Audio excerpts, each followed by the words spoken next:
Hi, I'm Nate with Critter Performance, and today we are going to assemble our Coral plasma cutter that we bought off Amazon. It was about $269. We did an unboxing video on what was all there, so this time we're going to put it together. We're going to need a 1/4" ratchet with an 8mm socket, a crescent wrench, and some thread tape. We're going to start with doing the air line because it's the most labor-intensive part of it, if you can call it that. So there's two bolts or two studs sticking out of the back right here. They got 8mm nuts on them. Just take the first 8mm nut off and we'll go from there.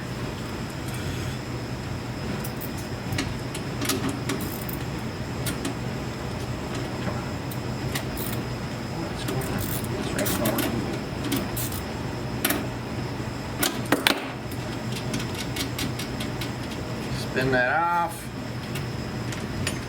Put your little bracket that came with the regulator on there.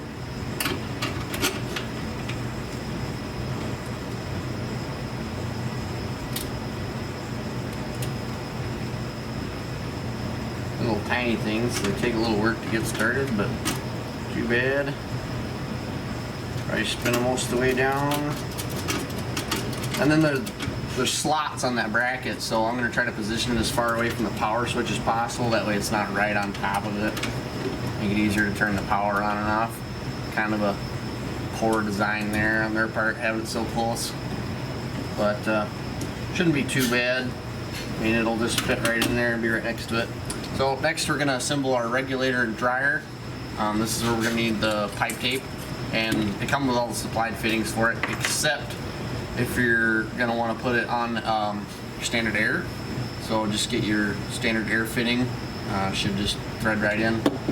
So should know how to use pipe tape. If not, always go with the threads. Otherwise it'll just run itself off when you tighten it down.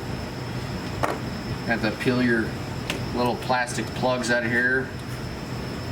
And it's marked on one side. It says in. It says in right there. One side says out. It's very important if you want the regulator and the dryer assembly to work. There's a third hole on the front. That's where our gauge goes, so we know how much pressure is going in there. So on our outside, we're just going to use a standard barb fitting, and on the inside, we're going to use our fitting to go to our air compressor. Just go ahead and make sure our tape's on there appropriately. Screw it in.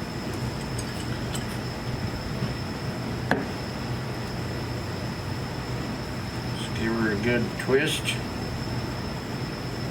Good. Another piece of tape.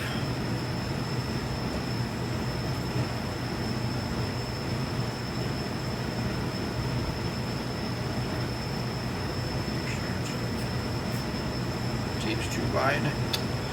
Might have to rip a piece of tape in half or just come up over the nut a little bit. The threads on the thing aren't quite as long as a standard piece of pipe thread. And this side will just go on the out. You don't have to worry about putting a fitting on the unit side. It's already come attached in the unit. Alright, now we just need to cut our hose to length and attach our regulator to the back of the unit. Comes with this little plastic nut up top. Just unscrew it by hand. And then, well, yeah, we should probably put this on first. A little easier. Need another piece of tape. Just go ahead and wrap our pressure gauge here. Start.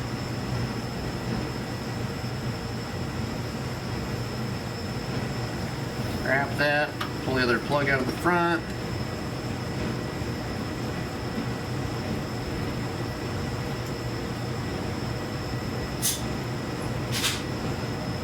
I usually just throw that in by hand. Shouldn't need a whole bunch of oomph on it. It's pipe thread and it's got tape on it. Just be careful, don't do it too tight, otherwise you'll break the gauge face off. Alright, so let's just go ahead and put this on here so we can see how far or how long our hose needs to be. Just tighten it down by hand and then it's not going to go anywhere. So just need a short length here. It looks like it doesn't need to be anything super long. You know, about 12 inches or so. Put that on there. Grab your supplied hose clamps. Put two on the hose before you go putting it on. Push it over the bar as far as it'll go on both ends. Oh, and I guess I lied when I said you only needed a couple of tools. You need a screwdriver too, but should have one of those.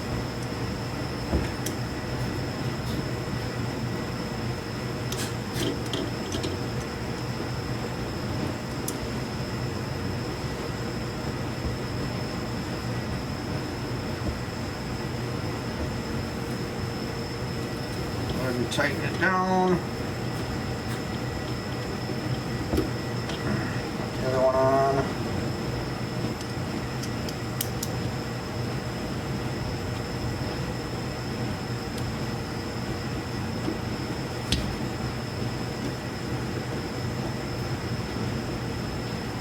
Alright, that's all tight, so our air is ready to go. You don't have to do anything with the power cord. Power cord's already attached and ready to go. Alright, so now we're going to work on the front side here. We're going to hook up our cutting lead. It just threads right on. It's got a little ball seat in there that it seals on. Got a nice plastic handle on there, otherwise you use a wrench on here, but it's got a nice plastic handle to tighten up with, so you just use that. It goes right here on the face. You're going to peel off this little plastic plug they've got on the threads. Just give it a turn, it should unscrew so nothing gets in there. And it just goes right here on the right hand side of the front of the machine. Just line it up, just don't cross thread it. Screw her down. And then you've got a 2-wire connector for your actuation trigger up here. It's got a little point to only let it go in one way, so you can't mess that up. And just tighten it down after you insert it in there. We got our ground clamp. It's got a twist lock style, kind of like a Lincoln Welder. It's got a little nub right there. You just turn it in to the right, just like you're tightening it down, and that's attached. So we got everything on our unit, so we're ready to give it some power. Make sure it lights up.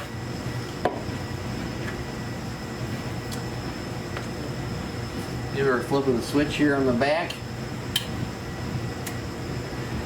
Turns on, fan's running. Appears that the unit is working. At this point you can put air to it and set your pressure regulator.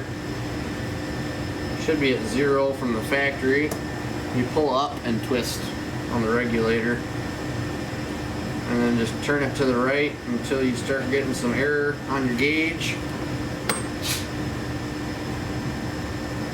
Get it set where you want it, and unit should be ready to use. Put your ground clamp on your unit and cut away. We will do another video on how to use it and how it performs.